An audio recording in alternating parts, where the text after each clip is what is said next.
Hello everyone, welcome to my YouTube channel SG studies. जैसा कि हमारा चैप्टर चल रहा था introduction to the parliamentary system, इसमें हमने बहुत सारी चीज़ें देखी।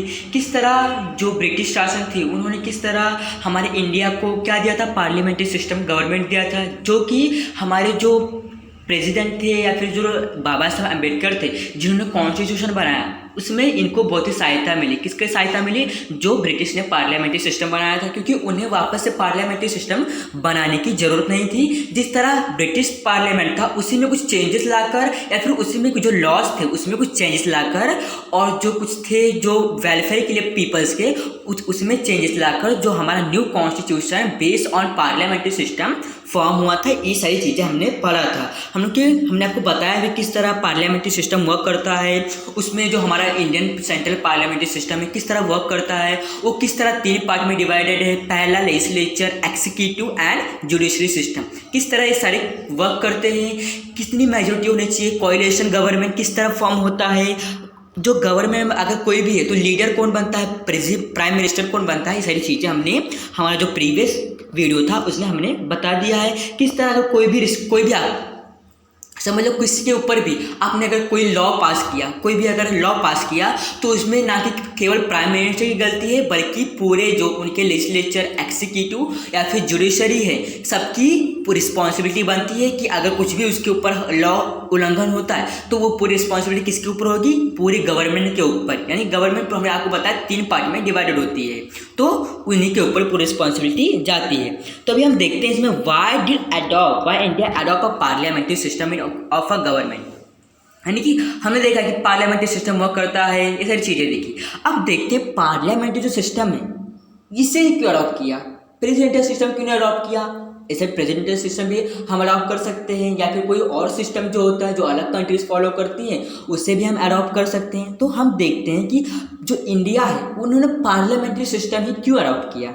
India adopt the parliamentary system of government for several reasons. यानी कि जो इंडिया है उन्होंने एक रीजन्स के कारण नहीं बल्कि बहुत सारे रीजन थी जो कि उन्हें लग रहा था कि अगर हम इन रीजन्स को इंडियन को बताएंगे नहीं तो उन्हें बुरा लगेगा। तो अभी हमें समझने का टाइम है कि वो रीजन्स क्या है, कि जो इंडिया है उन्होंने ब्रिटिश शासन ही फॉलो करना चाहा। ब्रिटिश का जो पार्लियामेंट था उसमें ही क्यों चेंजेस लाया, दूसरा गवर्नमेंट क्यों नहीं फॉर्म किया उन्होंने। India adopt the parliamentary system of government for several reasons. अब देखते हैं वो रीजन्स क्या है।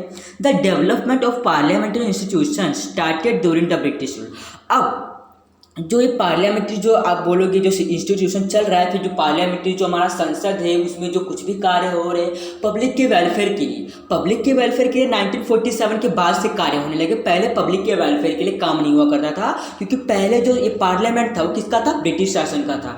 1947 या फिर आप 1950 के बाद बोल सकते हो कि ये जो पार्लियामेंट था वो इंडियंस का था। यानी कि इंडियंस के बारे में इसमें सोचा जा सकता था, इंडियंस के वेलफेयर के बारे में। जो ये इसीलिए जो पार्लियामेंट्री इंस्टीट्यूशन है ये ब्रिटिश शासन से चलता आ रहा है, तो इसे भी हम एक वजह बना सकते हैं कि हम इसीलिए इंडियन ने पार्लियामेंट्री सिस्टम को अडॉप्ट किया। The British rule govern in accordance with this system. अब जो ब्रिटिश सिस्टम था वो कोई प्रेसिडेंशियल सिस्टम नहीं अप्लाई करता था, वो भी पार्लियामेंट्री सिस्टम के हिसाब से ही इंडिया को जज करता था। The parliamentary system of government in India is also in a way product of freedom movement. यानी कि जो हमारे गांधी जी थे या फिर कोई भी जो आंदोलन हुए, कुछ भी सारी चीज़ें हुई, वो अकॉर्डिंग टू पार्लियामेंट्री सिस्टम ही हुआ। कोई दूसरा सिस्टम तो आया नहीं था, अकॉर्डिंग टू पार्लियामेंट्री सिस्टम हुआ। तो उस समय पार्लियामेंट्री सिस्टम के हिसाब से ही जो हमारी इंदिरा गांधी थी, जो हमारे गांधी जी थे या फिर बहुत सारे जो फ्रीडम फाइटर्स थे, उन्होंने पार्लियामेंट्री सिस्टम को अपनाकर ही आज़ादी को प्राप्त किया। यानी फिर उन्होंने जो आंदोलन शुरू किए थे वो पार्लियामेंट्री के सिस्टम जो था उसके अंडर ही किया था। Indians were familiar to the system of government. अब अगर हम बाई चांस समझ लो, इमेजिन कीजिए कि अगर जो हमारे बाबा साहब अम्बेडकर या फिर जो डॉक्टर राजेंद्र प्रसाद थे उन्होंने पार्लियामेंट्री सिस्टम को हटाया होता और प्रेसिडेंशियल सिस्टम को अपनाया होता, तो क्या होता? जो प्रेसिडेंशियल सिस्टम था वो इंडिया में कभी लागू हुआ ही नहीं, तो इसी के चलते जो उनका बोलता ना उसमें कुछ अलग चेंज लॉस होंगे, कुछ अलग सारी चीज़ें होंगी, तो वो इंडियंस को फॉलो करना बहुत ही मुश्किल हो सकता था, बहुत ही मुश्किल। उन्हें पसंद आए ना पसंद आए, इसके लिए कम से कम 20-25 साल भी लग सकते हैं, 20-25 साल भी लग सकते हैं। तो वो 20-25 साल हमारे बोलते ना वेस्ट ही हुआ, इन्वेस्ट नहीं बल्कि वो वेस्ट ही हुआ। तो इसीलिए गवर्नमेंट को क्या लगा कि अगर हम पार्लियामेंट्री सिस्टम को अपनाएंगे तो वो इंडियंस को मालूम भी है, वो इंडियंस को किस तरह उसमें रहना चाहिए, किस तरह उसे फॉलो करना चाहिए, ये इंडियंस को मालूम है, यानी इंडियन जो पीपल है उन्हें मालूम है। तो इसीलिए उन्होंने पार्लियामेंट्री सिस्टम को लाया और उसमें थोड़ा बहुत चेंजेस किया। किस तरह चेंजेस? उन्होंने अलग लॉ बनाए, अलग अलग लेजिस्लेचर, एक्सिक्यूटिव या फिर बहुत सारे लोग को उसमें रखा। क्यों रखा? ताकि वो इंडियंस के हर एक कोने में जाकर लोगों को उनका वेलफेयर जो उनकी पॉलिसी है उनसे प्रोवाइड कर सके। तो इसीलिए जो पार्लियामेंट्री सिस्टम था वो ब्रिटिश शासन से चलते आ रहा था और इंडियंस को फॉलो करने में बहुत ही आसानी हो रही थी, इसलिए पार्लियामेंट्री सिस्टम को क्या किया गया? अडॉप्ट किया गया। तो यही रीज़न था कि इंडिया ने पार्लियामेंट्री सिस्टम क्यों अडॉप्ट किया। Many discussion took place in the constituent assembly over the system of government. अब आपको लग रहा होगा कि जो राजेंद्र प्रसाद जो थे या फिर जो डॉक्टर बाबा साहब अम्बेडकर थे, जो उन्होंने काउंसिल, जो उनका कॉन्स्टिट्यूएंट असेंबली हो रहा था उसमें डिस्कशन नहीं किया होगा, पर उन्होंने बहुत ही ज़्यादा डिस्कशन किया। बहुत सारे मंत्री लोग आए थे, बहुत जगह से आए थे, उन्हें बहुत ही ज़्यादा डिस्कशन किया, तभी जाकर पार्लियामेंट्री सिस्टम को लागू करवाया गया हमारे इंडिया पे। Assembly were over the system government. अब जो असेंबली है वो गवर्नमेंट के सिस्टम पे निर्धारित करता है। The framers of the constitution made few changes in the parliamentary system to suit the Indian situation. यानी कि जो इंडियन सिचुएशन के ऊपर, जो इंडियन सिचुएशन है उस पर किस तरह पीपल्स रहते हैं, किस तरह हमें लॉज बनाने चाहिए, इसके भी लोगों को पता था। जो हमारे डॉक्टर बाबा साहब अम्बेडकर, भीमराव अम्बेडकर जो थे और जो डॉक्टर राजेंद्र प्रसाद थे, वो अवगत थे कि इंडियन पीपल्स किस में कंफर्टेबल हो सकती है। और इसी वजह से जो फ्रेमर्स थे, फ्रेमर्स कौन? जो बाबा साहब अम्बेडकर थे, वो फ्रेमर थे किसके? कॉन्स्टिट्यूशन के, यानी कि कॉन्स्टिट्यूशन उन्होंने ही बनवाया था। तो उन्हें पार्लियामेंट्री सिस्टम ज़्यादा पसंद आया और उससे इंडियंस अवगत थे, इसीलिए पार्लियामेंट्री सिस्टम को अडॉप्ट किया गया for our India. Discussion and deliberation are an integral part of parliamentary system, parliamentary form of government. यानी कि अगर कोई भी लॉज बनाते हैं, कुछ भी बनाते हैं, कोई भी अगर गवर्नमेंट कुछ भी करती है तो ऐसा नहीं है कि वो खुद से ही, ऐसा मतलब हमारे मोदी जी है तो खुद से नहीं कर सकते, उसके लिए बहुत ही डिस्कशंस होता है, सलाह विमर्श होता है। डेलिब्रेशन यानी सलाह विमर्श होता है, तो उसी के ऊपर ही जो पार्लियामेंट्री या फिर कोई भी लॉ है उसे इम्प्लीमेंट किया जाता है। Question related to public welfare are discuss in the legislature. अब जो लेजिस्लेचर है उसमें मैंने आपको बताया लेजिस्लेचर में कौन कौन आते हैं? राज्यसभा, लोकसभा और प्रेसिडेंट। तो लोकसभा में हमारे प्राइम मिनिस्टर भी आ जाते हैं। तो यानी कि अगर कुछ भी पब्लिक के वेलफेयर के बारे में कुछ भी क्वेश्चन आता है तो लेजिस्लेचर के सामने डिस्कस किया जाता है। Members from the opposition party also take part in this discussion. अब आपको लग रहा हो खाली भाजपा उसमें रहती है, खाली भाजपा रहती है, पर ऐसा नहीं होता। भाजपा भी रहती है, समाजवादी पार्टी भी रहती है, या फिर कांग्रेस पार्टी, या फिर बहुत सारे जो पार्टीज है वो इसमें रहती है, ताकि वो अगर उसमें कुछ भी अगर उनके उल्लंघन करे, भाजपा अगर उल्लंघन करे तो उसके लिए अपोजिशन पार्टी तो होनी चाहिए कि उनको दबा कर रखे। तो इसीलिए अपोजिशन पार्टी को भी उसमें रखा जाता है, ताकि कुछ ऐसा नहीं कि बाद में हम लॉस इम्प्लीमेंट कर दे तो उसके बाद कांग्रेस का आकर बोलेगा कि ऐसा नहीं होना चाहिए, ऐसा होना चाहिए, ऐसा, इसकी वजह से झगड़ा भी हो सकता है। इसलिए कांग्रेस और भी बहुत सारे जो पार्टीज होते हैं उन्हें उस जगह पर रखना बहुत ही जरूरी होता है। ऑपोजिशन पार्टीज में support the government what ever appropriate, point out shortcoming in policies and laws, put up studied arguments and questions etc. This help to legislature to make power laws। यानी कि जब अगर आप बोलोगे कि ये इनका काम क्यों, जब ये कांग्रेस, भाजपा, जो अलग अलग जो पार्टी है, जब ये हार गए हैं तो इन्हें संसद में क्यों रखा जाता है, इन्हें पार्लियामेंट में क्यों रखा जाता है? तो क्वेश्चन ये कि अगर पार्लियामेंट में उन्हें नहीं रखेंगे, यानी पार्लियामेंट में आपको बता दो एडवांटेजेस क्या उनका रहने का। अगर वो पार्लियामेंट में रहेंगे तो अगर भाजपा कोई भी डिसीजन लेती है तो उसमें शॉर्ट कमिंग निकाल सकते हैं। शॉर्ट कमिंग यानी अगर कुछ बोलते हैं ना, अगर थोड़ा सा भी उसमें कुछ हम लोग इंडियंस को लॉस हो सकता है तो वो शॉर्ट कमिंग कौन निकालता है? उनकी अपोजिशन पार्टी निकालते हैं। जैसे कि अगर आप समझ स्पीच देने जा रहे हो, आप अपने स्कूल्स की तरफ से स्पीच देने जा रहे हो, तो उसमें कुछ जो आपके अंडर जो बच्चे रहेंगे, जो आपके अपोजिशन पार्टीज जो रहेंगे, फ्रेंड्स नहीं, जो अपोजिशन आपके रहेंगे, वो आपकी कमियां निकालेंगे। क्या निकालेंगे? कमियां निकालेंगे। क्यों निकालेंगे? क्योंकि उन्हें लगेगा कि आप ये सही नहीं कर रहे हो। आपके हिसाब से वो सही रहेगा, पर कुछ थोड़ा बहुत जो मिस्टेक्स होता है वो निकालते हैं, वो बहुत ही अच्छा होता है। मेरे हिसाब से वो बहुत ही अच्छा होता है, क्योंकि वो आपकी बोलते हैं ना बुरी चीज़ें आपको दिखाते हैं कि आपकी बुरी चीज़ें क्या है, और आप अगर दोबारा वहाँ पर जाओगे स्टेज पे तो उन कमियों को सुधार कर जाओगे, ताकि जो हमारी अपोजिशन है, जो हमारे अपोजिशन फ्रेंड्स है, वो मुझ पर ब्लेम ना कर सके। तो ऐसा ही काम इस पार्लियामेंट में होता है कि कुछ भी अगर भाजपा कुछ भी ऐसा गलत करती है तो वो अपोजिशन पार्टी उन्हें टोकती रहती है, उनकी शॉर्ट कमिंग्स निकालती रहती है। तो इसी के वजह से जो अगर समझ लो जो ये लॉस बनते हैं ये बहुत ही अच्छे बनते हैं, और जो लेजिस्लेचर को लॉ इम्प्लीमेंट करने में बहुत ही आसानी होती है। अब आपको पता चल गया होगा कि क्यों बनाया, जो ये अडॉप्ट क्यों किया, क्या पार्लियामेंट्री सिस्टम इंडिया में, आपको पता चल गया होगा, और किस तरह लोगों को रखा जाता है उस पार्लियामेंट में फॉर द डिस्कशन। और अभी हम देखते हैं प्रेसिडेंशियल सिस्टम क्या है। हमने आपको बताया कि इंट्रोडक्शन टू पार्लियामेंट्री सिस्टम, पर इसमें प्रेसिडेंशियल सिस्टम के बारे में भी कुछ दिया है जो हम पढ़ के बताने वाले हैं। The presidential system of government can be said to be the another important system of government. अब जो प्रेसिडेंशियल सिस्टम है ये एक अलग तरीके का, मतलब इसमें ऐसा नहीं कि same parliamentary system same presidential system, ऐसा नहीं होता। इसमें कुछ अलग होगी जो हम आगे देखेंगे कि क्या इसमें कुछ अलग है, क्या जो प्रेसिडेंट है उसमें कुछ यूएसए, आपको पता है यूएसए में क्या होता है कि प्रेसिडेंशियल सिस्टम फॉलो होता है। The types of system exist in the country such as USA, यानी कि यूनाइटेड स्टेट ऑफ अमेरिका में क्या चलता है, प्रेसिडेंशियल सिस्टम चलता है। तो देखते हैं उसमें क्या होता है।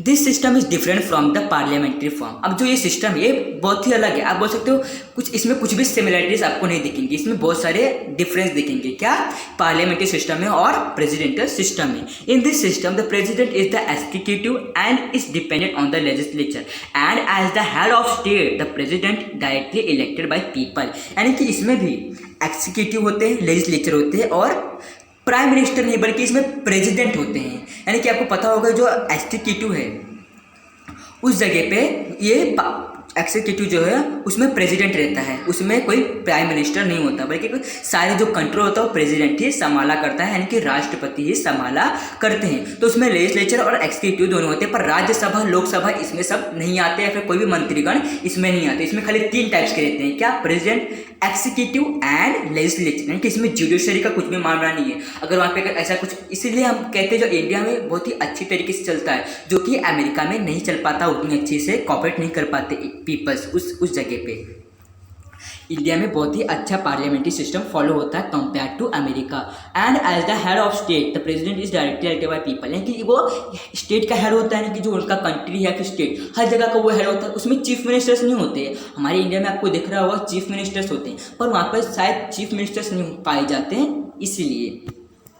और इसीलिए जो वो प्रेसिडेंट है वो डायरेक्टली किससे इलेक्ट होता है, पीपल से डायरेक्टली इलेक्ट होता है, उन्हें उनके पास जाने की जरूरत नहीं पड़ती। Such a system is known as the presidential system of government, और इसी सिस्टम को प्रेसिडेंशियल सिस्टम ऑफ गवर्नमेंट कहा जाता है।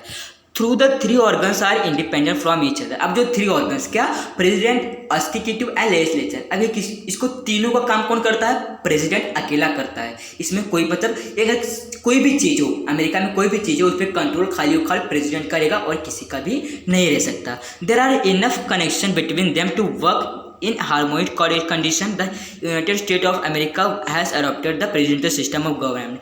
अब आपको पता होगा जो हमारा इंडिया है, मैं आपको इंडिया का डिसएडवांटेज बताता हूँ। क्या बताऊँगा डिसएडवांटेजेस, कि आपको इंडिया में आपको पता चल होगा क्या, पर बोलते हैं ना भ्रष्टाचार बहुत ही ज़्यादा होता है। अब बोलोगे भ्रष्टाचार मतलब, जो भ्रष्टाचार होता है यानी कि जो घूस खाते हैं, या फिर जो स्टडी के, आपको पता होगा जो बहुत सारे बच्चे होते हैं कुछ अपनी जीवन में कुछ करना चाहते हैं, तो कुछ कारणों की वजह से वो पीछे रह जाते हैं। अब वो कुछ कारण ये होते हैं कि जो पीपल्स होते हैं जो अलग अलग आगे चलते, जब हमारे जो स्टूडेंट्स से आगे चलते जाते हैं, तो उनमें जो कुछ पीपल्स होते हैं वो घूस यानी पैसा लेकर स्टडी प्रोवाइड करते हैं। ऐसा नहीं होना चाहिए, मेरिट के हिसाब से ही उन्हें उनका स्टडी देना चाहिए, ना कि पैसे के हिसाब से। तो यही सारी चीज़ें अमेरिका में ना हो, इसलिए वहाँ पर बहुत ही कम लोग होते हैं, बहुत ही कम लोग अमेरिका को हैंडल करते हैं, ताकि जो पीपल्स है, जो अगर अभी जो इंडिया में जो प्राइम मिनिस्टर है उनके नीचे बहुत सारे लोग, बहुत सारे विधायक, बहुत सारे लोग हैं जो खुद का बोलते हैं ना बहुत ही ज़्यादा सम्मान दिलाते हैं कि मैं कितना अच्छा हूँ लोगों के लिए।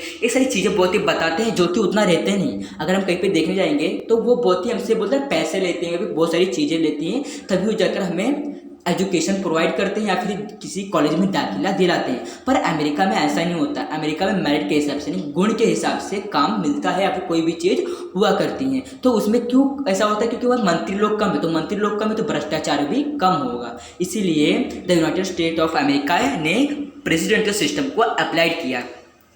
तो आप बोलोगे, आपके मन में क्वेश्चन आ रहा होगा, तो जब इतना सारा पता था प्रेसिडेंशियल सिस्टम में इतना सारा अच्छे कार्य होते हैं तो इंडिया ने पार्लियामेंट्री सिस्टम अडॉप्ट किया। क्योंकि इंडिया को ऐसा लग रहा था कि जब ज़्यादा लोग रहेंगे तो ज़्यादा फैसिलिटीज़ लोगों को प्रोवाइड होगी। पर ऐसा कुछ भी हुआ ही नहीं, क्योंकि ज़्यादा लोग होने के कारण पैसे जो भी गवर्नमेंट के पास से फार्मर्स के लिए आते हैं वो पैसे बीच में ही खाए जाते हैं। इसीलिए लोग जो प्राइम मिनिस्टर थे उन्हें पहले ऐसा लगता था कि ज़्यादा अगर विधायक लोग रहेंगे, ज़्यादा पीपल्स रहेंगे हमारे काउंसिल ऑफ मिनिस्टर्स में, तो लोगों को क्या होगा कि उन्हें फैसिलिटीज़ मिल पाएंगी। पर ऐसा कुछ भी हुआ ही नहीं। जो लोग काउंसिल ऑफ मिनिस्टर्स या फिर जो विधायक लोग, ये खुद ही पैसा रख लेते हैं अगर कुछ भी स्टूडेंट्स के लिए, फार्मर्स के लिए पैसा जाता है। तो अगर आप मानोगे कि समझ लो मोदी सरकार ने लोग हर बच्चे के खाते में 2-2, 3-3 हज़ार रुपया डालता है, तो उसी में से जो कुछ पैसे होते हैं वो जो आप बोलोगे कुछ विधायक लोग या फिर कुछ लोग अपने अंदर ही कर लेते हैं। थोड़े बहुत पैसे ही जो आप बोलोगे स्टूडेंट्स के लिए या फिर फार्मर्स के लिए पहुँचे जाते हैं। There are some features of this system of government. अब कुछ फीचर्स है, किसका फीचर्स है? जो गवर्नमेंट का सिस्टम है। अब क्या देखते हैं? In the president form of government the legislature and executive are not directly dependent on each other. अब जो प्रेसिडेंशियल सिस्टम में लेजिस्लेचर और एग्जीक्यूटिव एक दूसरे के ऊपर डिपेंडेंट नहीं होते। जैसे कि हमने देखा कि लेजिस्लेचर जो है उसके नीचे कौन रहता है? एग्जीक्यूटिव रहता है, यानी कि उसके ऊपर डिपेंडेंट रहता है एग्जीक्यूटिव। यानी कि इंडिया में ऐसा होता है, पर जो प्रेसिडेंशियल सिस्टम है उसमें लेजिस्लेचर और एग्जीक्यूटिव ये उनके पास सेम पावर होता है। ऐसा नहीं कि हमने देखा कि लेजिस्लेचर के पास ज़्यादा पावर होता है इंडिया में, पर जो अमेरिका है वहाँ पर लेजिस्लेचर और एग्जीक्यूटिव दोनों के बीच में सेम पावर्स होता है। This house of legislature and the president are directly elect by the people. अब प्रेसिडेंट तो डायरेक्टली इलेक्ट होता है, पर एक्जीक्यूटिव और लेजिस्लेचर भी डायरेक्टली इलेक्ट किए जाते हैं by the people. The president is the executive head and has lot of powers including power of to implement laws. यानी कि जो इंडिया में है, जो हमारे प्राइम मिनिस्टर है, उनके पास थोड़े बहुत पावर पाए जाते हैं। जैसा कि क्यों थोड़े बहुत पावर पाए जाते हैं? क्योंकि बहुत सारे विधायक के सबको पावर देना जरूरी है, इसीलिए प्राइम मिनिस्टर के पास इंडिया में बहुत ही कम पावर्स होते हैं, जो कि खाली लॉज इंप्लीमेंट कर सकते हैं और भी बहुत सारी चीज़ें कर सकते हैं। पर जो अमेरिका है वहाँ पर जो लॉज है वो बहुत ही ज़्यादा मात्रा में पाई उनके पास जो पावर होती है वो प्राइम मिनिस्टर से ज़्यादा होती है। प्रेसिडेंट के पास पावर ज़्यादा होती है compare to India in America. अब देखते हैं in spite of such structure. अब कुछ स्ट्रक्चर देखते हैं किस तरह लेजिस्लेचर और एक्जीक्यूटिव समझता है। The legislature and the executive keeps check on each other. अब जो कौन लेजिस्लेचर और एक्जीक्यूटिव दोनों के पास सेम पावर है, यानी कि वो एक दूसरे को समझा सकता है, बुझा सकता है, दूसरे को बता सकता है। और इसी वजह से जो लेजिस्लेचर है और एक्जीक्यूटिव है ये एक दूसरे के ऊपर नज़र रखते हैं, क्योंकि एक्जीक्यूटिव जो है वो लेजिस्लेचर के ऊपर नज़र रखेगा कि ये क्या यह सही कर रहा है, और जो लेजिस्लेचर है वो एक्जीक्यूटिव के ऊपर नज़र रखेगा कि यह सही कर रहा है कि नहीं।